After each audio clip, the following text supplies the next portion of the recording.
Cosa pensate del governo di unità palestinese e quale potrebbe essere il suo futuro? Je n'y crois pas beaucoup et je ne crois pas beaucoup que ça a une importance très grande dans la mesure où, je veux dire, aujourd'hui, les Palestiniens sont vraiment en crise, ils sont en crise de stratégie.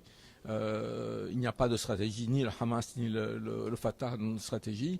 Mais ensuite, les vrais acteurs sur le terrain, ce n'est pas les Palestiniens, c'est le gouvernement américain, c'est Israël, c'est eux qui décident. Et la, la marge de manœuvre de l'autorité palestinienne est assez faible.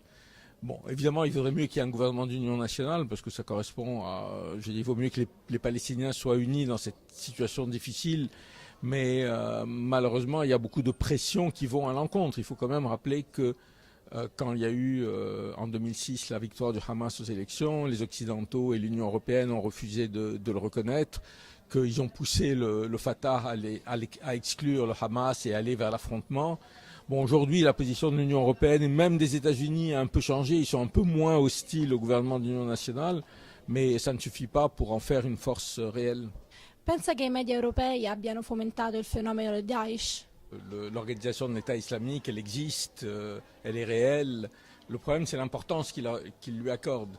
L'importance qu'il lui accorde comme une espèce de menace existentielle qui vise tous les pays du monde. Et on se rend compte que dans l'alliance qui se met en place contre l'État islamique, c'est une menace, mais ce n'est pas la menace la plus terrible. Elle est mise en scène. C'est vrai que les égorgements de journalistes sont une chose terrible, mais ça fait des mois que Daesh égorge des gens et que parce qu'ils sont arabes, ça ne suscite aucune réaction, et que d'autres milices, comme certaines milices chiites en Irak, commettent des exactions qui n'intéressent personne.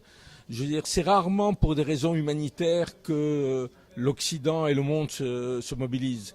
L'humanitaire sert de paravent à d'autres raisons. Pensa che la Tunisia possa considerarsi un modello per il mondo arabo? Chaque pays a son histoire. Si vous voulez, ce qui s'est passé dans le monde arabe montre qu'il y avait des aspirations communes, c'est-à-dire en finir avec les régimes autoritaires, reconquérir sa dignité.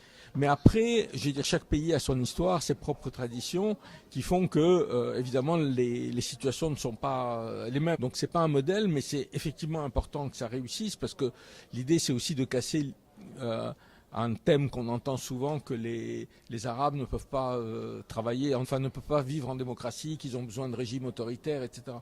Mais il faut aussi dire que les défis devant le nouveau gouvernement qui va se mettre en place sont immenses. Parce que pendant 3 ans, on a discuté de la Constitution, c'est très bien, mais la Constitution, ça ne fait pas manger les gens. Alors les libertés, c'est important que la Constitution soit bien. Il faut qu'elle soit appliquée d'abord, parce qu'en Égypte aussi, il y a une très bonne constitution, mais on torture dans les prisons. Mais il y a surtout les problèmes économiques et sociaux. Et là-dessus, je pense que l'Europe pourrait jouer un rôle important en aidant vraiment la Tunisie sur le plan économique et financier, et sans lui imposer des modèles comme les modèles qu'imposait il y a 10 ans le Fonds monétaire international, c'est-à-dire ouverture des marchés, ultralibéralisation, qui en fait aboutissent à des catastrophes économiques et sociales.